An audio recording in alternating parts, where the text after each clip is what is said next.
പിന്നീട് ഏറെ ചർച്ച ചെയ്യപ്പെട്ട ഒരു സിനിമയായിരുന്നു ഹോം, ഒലിവർ ട്വിസ്റ്റ്.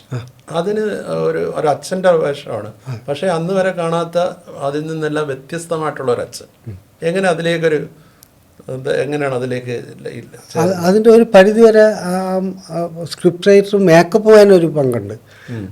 ഞാൻ എൻ്റെ ഇന്ദ്രനെ ഒരുപാട് മാറ്റി മേക്കപ്പ് മാൻ. പിന്നെ കാഴ്ചയിൽ നമ്മൾ പകുതി ചെയ്താൽ മതി, പകുതി ആ അപ്പിയറൻസ് തന്നെയുണ്ട്.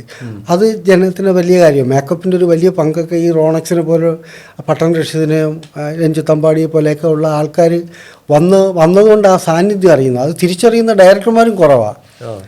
ആരെങ്കിലും മതി എന്നുള്ളതുണ്ട്, ബന്ധങ്ങളൊക്കെ വെച്ച് കൊണ്ടുവരും.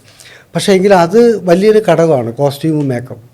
അത് ഓക്കെ ആയിക്കഴിഞ്ഞാൽ നമുക്ക് പ്രസൻറ്റ് ചെയ്യാൻ നമ്മൾ ഒരു ആത്മാവ് തേടിയെടുത്താൽ നമ്മൾ വിജയിക്കും എന്നുള്ളതാണ്. അതിൻ്റെ അതിൻ്റെ ഡയറക്ടറും അതേപോലെ അദ്ദേഹത്തിൻ്റെ ഫാദർ ഏതാണ്ട് എൻ്റെ സാമ്യമുള്ള, എന്നെ പോലത്തെയൊക്കെ അറിവൊക്കെ ഉള്ള, അതിനേക്കാളും ഒരു ഭയങ്കര ചിന്തയുള്ള ഒരാളായിരുന്നു. അതാണ് അദ്ദേഹത്തിൻ്റെ ഈ ഒലിവർ ട്വിസ്റ്റ് എന്ന് പറഞ്ഞാൽ എനിക്ക് റോജിൻ തോമസിൻ്റെ ഫാദറാണ് അതിൻ്റെ ഒരു പ്രധാന തൂണെന്ന് തോന്നുന്നു അയാളുടെ ചിന്തയിൽ.